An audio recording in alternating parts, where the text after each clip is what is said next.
Hey y'all, welcome back to my channel. This video is going to answer that question I keep getting. What size are you now? I'm only 2 weeks post-op, so I'm still super swollen. One comment that I keep getting is, oh, well, they still look big. Yeah, they're not like super small. Like, I can definitely still, I got some fullness here. With breast reductions, you don't actually know what size you're gonna be until 6 months to a year later. So they're gonna be swollen for a while. My doctor actually does a really good job of explaining the whole situation of like, can you pick your size? What size are you gonna be? How do you measure? That kind of stuff. He actually has a really good video about that. So I'm going to insert that here. When somebody has self-identified as having very large breasts their whole life, it's really hard for women to know what they're going to look like afterwards, what size they want to be, how that conversation happens with their surgeon. Explain to me how you help guide women to get the breast size they want after a reduction. It's a really tricky conversation, and there's two reasons why. One is, like, you don't get absolute control over the cup size when you're done, in part because cup size measurements are not perfect. Yes, agreed. Like, if a person is unhappy with their bra size because there's maybe one cup size away from what they desired after 6 weeks or 12 weeks, my first answer would be, hey, just go get sized somewhere else, because you're likely to get a different size. And if the number on the back of the bra is the most important thing, like if you go to 5 places, you'll get different numbers. You pick the one that makes you more comfortable. But in terms of like what the actual bra size is afterwards, the secondary reason it's tricky is because it may not go down as much as a person thinks, given how much smaller their breasts are afterwards. Here's why. When a bra is measured, there's 2 measurements. I think I've never been measured, so you gotta help me. But there's the band size, which does not change with a breast reduction. I mean, it might when we do liposuction along the sides, but not vastly. And then there's the cup size, which is one measurement along the most projected part of the breast, meaning the part of the breast that sticks out the most. Okay, so when we're talking about a breast reduction, the breast that we're beginning with is typically longer and wider than we want. And the tissue, most of the tissue that's removed with the more modern techniques is the lower half and the outer part. And so the tissue that stays is the upper half of the breast, or the upper part here where the cleavage is, because like if we're going to leave some breast tissue, like we ought to leave this part. Yes, thank you. And so when that tissue is left behind, and then everything is shortened and horizontally narrowed, so it's shortened and narrowed while it's made smaller. What doesn't necessarily happen is the projection of the breast may not change as much, even though the height and the width of the breast may change dramatically.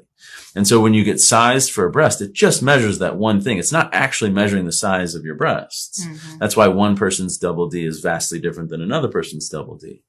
And so the bra measurement change may not be as drastic as a person thinks, even though their breast size is dramatically less. Got it. It's just that when you're measuring for a bra, you don't measure the lower and outer parts, which is where most of the reduction happens. That makes sense. It's tricky. So as far as my size right now, this is how I look. I'm gonna say this is probably at least still a double D. Remember, I was a J. And if you can't really visualize that, luckily I did the breast cast, and I do have the video of how I did all that. But let me show you this. This kind of blew my mind when I saw it. These are my old boobs. Do you see this?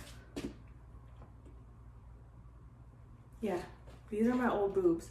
So what I asked my doctor to do, I was someone that went in there and was like super dead set on, oh, I want to be a C, I want to be small, blah, blah, blah. When he explained the whole situation to me, I basically just told him, take as much as you can while keeping my boobs healthy. So, I mean, you have to leave enough that, you know, you can heal and do everything. You can't take everything if you want to keep your breasts. And so I basically gave him that permission to use your judgment to make them as small as possible while still keeping them healthy. So even if they're not going to end up being a C, I still see a huge difference. I'm sure y'all can see a huge difference. Like, this is ridiculous. I cannot believe I was carrying this around. I wonder if YouTube is going to like block me because my little things are showing. But anyway, I cannot believe I was carrying this around for almost 30 years. I had this much hanging over. I thought I had no waist at all. Like, this is insane, y'all. I'm so glad I did this little cast. But So yeah, this was the starting size. And I'm just, you know, maybe whenever I do my update way in the future, we'll see how different they're gonna end up being. But I mean, I'm already seeing a crazy dramatic difference. My back has not hurt other than, you know, when you have to lay down for a long time, like that hurts. But as far as like, I used to come home from the salon, like, and my back would be killing me so bad. Like, I have not had to deal with that.